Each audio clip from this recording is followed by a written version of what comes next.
Hey Terraformers, we're continuing on with our implementation and we're focusing on invalidate cache. So let's go ahead and tackle that.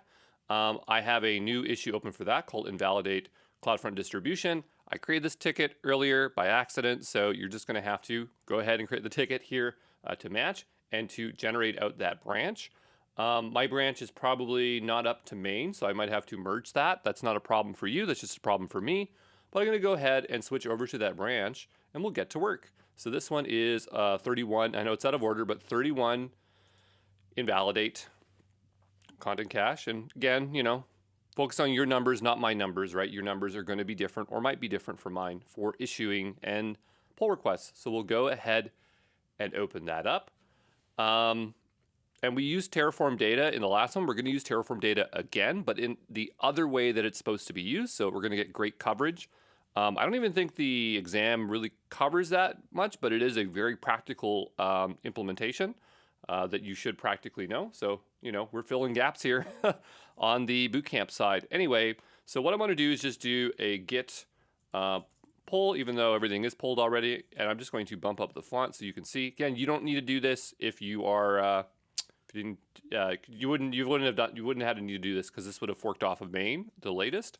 But I'm going to do a git merge main, so this branch is all up to date. I'm going to do git pull. I'm going to do git push, and so now this branch is where it should be, exactly where yours is as well. So, how are we going to do this? Well, there is no way to invalidate cache. Well, there might have been at one point, but there is no way to invalidate cache anymore with the latest AWS provider. So we'll just go ask first ChatGPT if it can do it. I know it can't, but let's just ask it to do it anyway. So invalidate CloudFront distribution using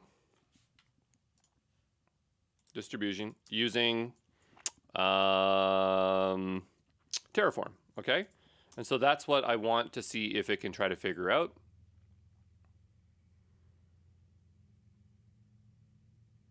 Oh, actually, it probably will provide the right answer. Okay, so before it was trying to tell me there was a resource for invalidating cache, but this time it's actually using null resource, which actually is pretty good, and it's using the local exec command. This is actually the way that I do it.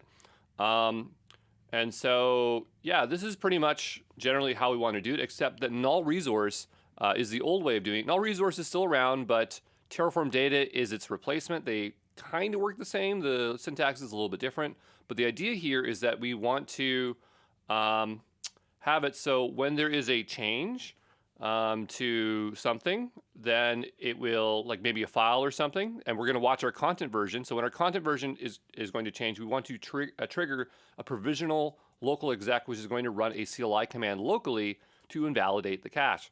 Hopefully that makes sense, but that's what we're going to do. And I just want to point out that provisioners like local exec, remote exec, are discouraged because there are other tools that can do the job like Ansible. But in practice, a lot of companies are probably still using it. The reason it's not recommended is because Terraform is for managing the state of code and not necessarily configuration management in this sense. But we're going to do it just because you're going to see it in the wild, and I want you to be comfortable with it to some degree.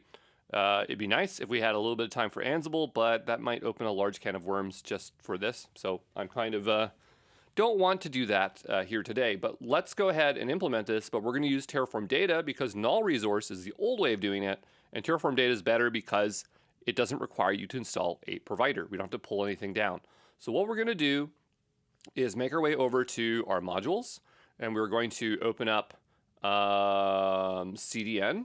And this is probably where we're going to place it. So we're going to need a Terraform data. Okay, and I already have the code, so we don't have to struggle here, but I'm just going to open it up off screen here and then walk us through it, okay? Just give me a moment to pull it up. Here we go. Yeah, so the idea is that we have a new resource here. And this is going to be Terraform data. And what we want this to do is to invalidate the cache. Okay. And we want it to triggers on the other Terraform data, which is something you can do. So the idea is that when our content version changes, which is Terraform data in our storage here, that this will trigger the invalidate cache. Okay, that's what we wanted to do. And what we'll do is we wanted to trigger a provisioner, and it's going to be local exec. Now there is a remote exec and a local exec. A local exec runs on the local machine that is doing the Terraform plan, apply, things like that. So if we move this to Terraform Cloud, the local machine, it should be, the local machine would be whatever Terraform Cloud's compute is. You can do a remote exec, which allows you to point to some external compute, and you can give it the ability to log in via SSH with additional configuration and execute it that way. That's another way to do that. But we're going to keep it simple here with local exec. And so what I want to do here is set up a command. And they were using the AWS CLI command here. If we go back over and close this tab here, they had this one here, which is technically what we want. But I think we can do it a little bit better than this. And I'd rather use a here doc because, I don't know, when I'm looking at commands, they get kind of long here. And I just like to split them on new lines. So what is a here doc? Well, we'll go look that up. A here doc. And this is a programming concept. Most programming languages have it. But a here doc is a way to do a multi-line. So it allows you to do multiple lines. And so that is what we want to do here. So I'm just going to copy that reference here so we don't forget what it is. And I'm just going to paste it in here. Okay. And so we'll write a here doc. And here docs, the way they work, you do 2 open angled brackets, and then you can put anything you want. So EOT, doesn't matter what it is, it just could be like command here if we want. And then you end it by typing the same thing without anything, and so that's how we'll do it. I think we need to hug the wall, otherwise this will give us some extra spaces in there that we don't want. But the way it works for multi-line bash commands is you can put a backslash here to bring it onto the next line. I think we did that in our bash script earlier. It's hard for me to remember things like that. And we'll bring this onto the next line. And we'll do that. Now, when you invalidate a cache, you could tell it to feed exactly the files you want via JSON file. I'm not going to do that because that is complicated and we don't have a lot of files in this project, so we're going to use the /**. But a good workflow or a correct workflow would just invalidate only the files you want to invalidate. But we're not going to get into that, okay? So here we're going to, we have our distribution. So our distribution is called what? S3 distribution. So it'd be nice if these are just called default, as I said earlier, because we wouldn't have to guess what they are. And that looks correct to me. So I'm just trying to think if there's anything else. No, that might be it. It might be that easy to do this. Yeah, so let's do a little bit of documentation before we do a deploy here. So we'll go here and go to week 1. Down below, provisioners, and we have local exec, remote exec. Provisioners allow you, and by the way, we could have took this provisioner and placed it actually inside of resources, so it could happen part of a resource, but we want this to happen based on a trigger of something else. But this is generally where I would probably use it. Provisioners allow you to execute commands on compute instances for actions that it's like provisioners allow you to execute commands on compute instances, e.g. a AWS CLI command. They're not recommended for use by HashiCorp because configuration management tools such as Ansible are a better fit, but the functionality exists. I'm trying to spell functionality better. It doesn't like to copy paste here. Here we go. Functionality exists. So local exec, this will execute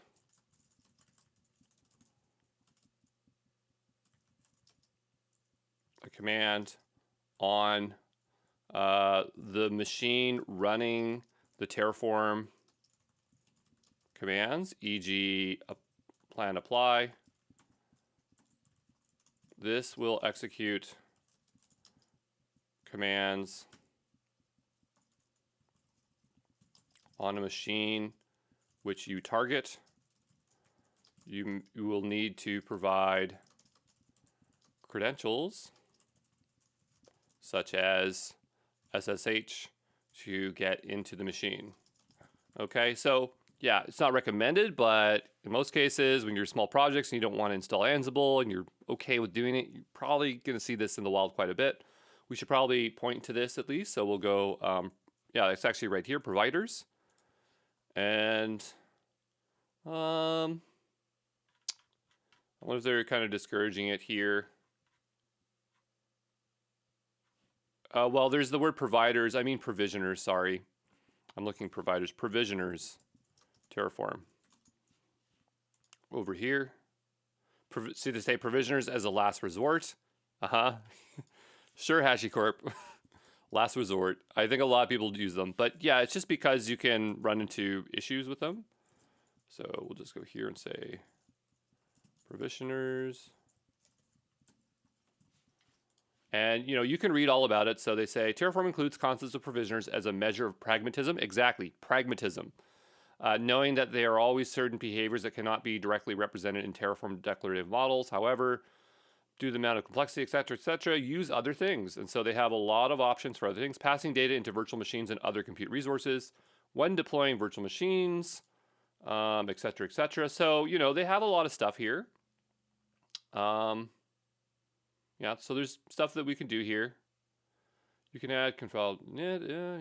So I guess the thing is, like, a lot of times, and this is probably where people shoot themselves in the foot, is that you might launch a virtual machine, and virtual machines allow you to feed it what is called as Cloud.init. It's either a YAML file or a bash script file to initially configure the machine. And I could see that being very dangerous. And the thing is, like, when you are configuring a virtual machine, you want to make sure that each step is tracked, that you can roll them back. Tools like Ansible, Puppet, or Chef are going to do a lot better job of that. In the case that we're doing a single CLI command, so it's not exactly the same thing. But anyway, yeah, if we go down here, here's an example of one. So I'll just paste that in as our local. Okay, we'll say Terraform. And we'll go down to the remote one. Where are you, remote? Ooh, it's down here now. So yeah, here's an example of them logging into one and then executing them, eh? So here's an example of that one. And there's also file. But yeah, in my certification course, I teach you all of these because they were in the older exam, but I didn't remove them because I just think that they're useful for many use cases. The file provisioner copies files or directories from a machine running Terraform to the newly created resource. So that's another thing, is like if you need a file on that machine. So here we have AWS. Like this would be a, I believe this would be a virtual machine, and you want to copy files to it. You could do that as well. But again, probably Ansible or something else for that. Okay. And I'm just going to grab, I think we have that one. Do we get the links for these? It's okay, I think. Well, we'll just link these directly, okay? I'm just going to paste that in here. And you can pretty it up. I'm just trying to get this out the door here, and let's focus on coding and less more on documentation here. We'll close that out. And so, yeah, this is set up, and I think it is in good shape. I'm not sure why this is complaining. I think it might want an equals. There we go. We can also look up how this works. So let's just look up Terraform data. Well, that's provisioners, right? So I don't think we need to look that up. But we might want to, yeah, this looks fine. Okay, so let's go ahead and see if this works. We need to do our Terraform init. Here it says blocks of type resource are not expected here. Did you mean resource? Resource. If you don't spell it right, it's not going to work. We'll go back and hit up. We'll try Terraform init here.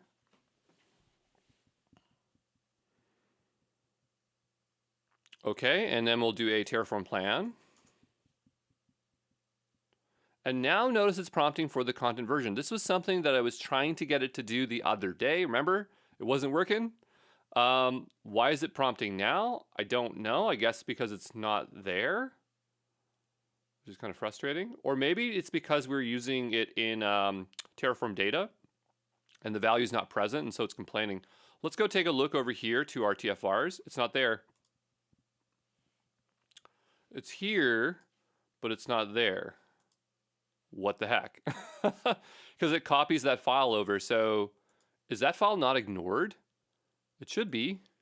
Okay, well, I'm not sure what happened there because we have a script that copies that, but we'll just put 2 here. No biggie. I'm just going to type in clear. And we'll try this again.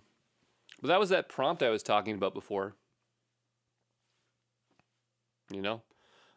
So here it's going to deploy our infrastructure. I don't think there's an issue with the invalidate here. So what I want to do is we'll do Terraform apply, auto approve. Okay. And we're supposed to have two here. I gotta remember to do the TF because it's so nice. Apply -- auto approve. Try that again. There we go. And so we're gonna have to wait a little while. You know, these distributions take a bit of time. I'll see you back here in a bit, okay? All right, so after waiting a little while here, it is now provisioned. One thing I would really like here is to actually have in the output the CloudFront distribution or whatever the address is, whatever they want to call it, because that's something that we want to access often. So I think we'll go ahead and do that now. So in our outputs here, we'll do a new one, and I think I have a name for it here, so we'll just be consistent with my other repo. So lives will be a little bit easier, at least for me.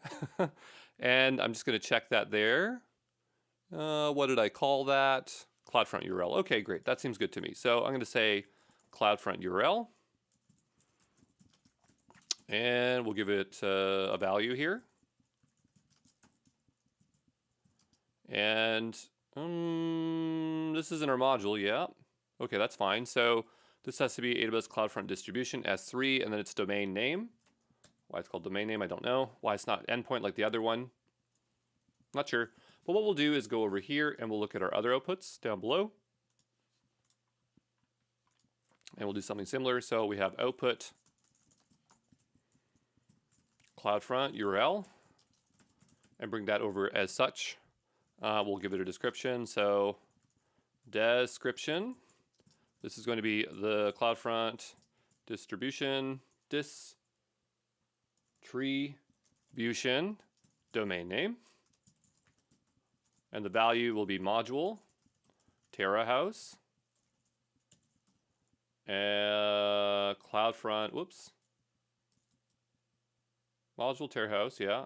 CloudFront URL. There we go. And so now that should appear in the output. I think I'm just missing the equals there because I was seeing that squiggly. It was bugging me.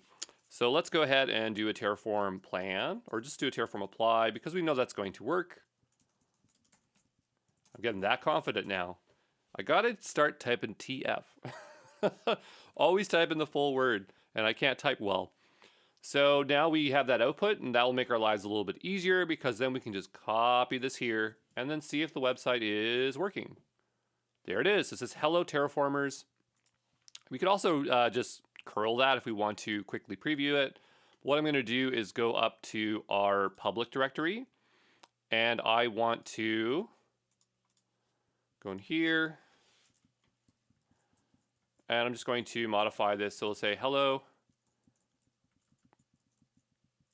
there, Terraformers. And so I'm making a change, and obviously this should not work because we didn't change the content version. It should only change when the content version changes. But let's see what happens. I'm going to go and do a Terraform plan and just see if it notices any changes. It shouldn't, right?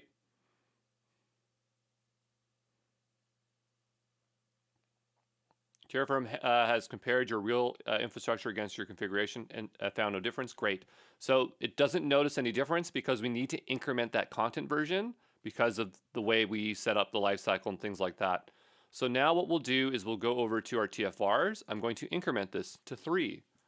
And we're going to go ahead and try and plan this, and it should show us that it wants to update files. And it should probably show us that invalidate cache. So here it's going to attempt that invalidate cache, which is great. And it's going to replace that index file. So let's go ahead and let it do that. And the way we know this worked properly is that if we go to that link and the cache is expired, then we'll see our changes, right? If the cache doesn't invalidate it, that means it didn't work, and we should see the old stuff. So that ran really quick.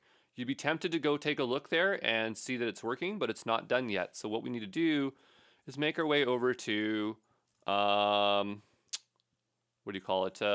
We're not logged in AWS. I'm just going to log here in 2 seconds, okay?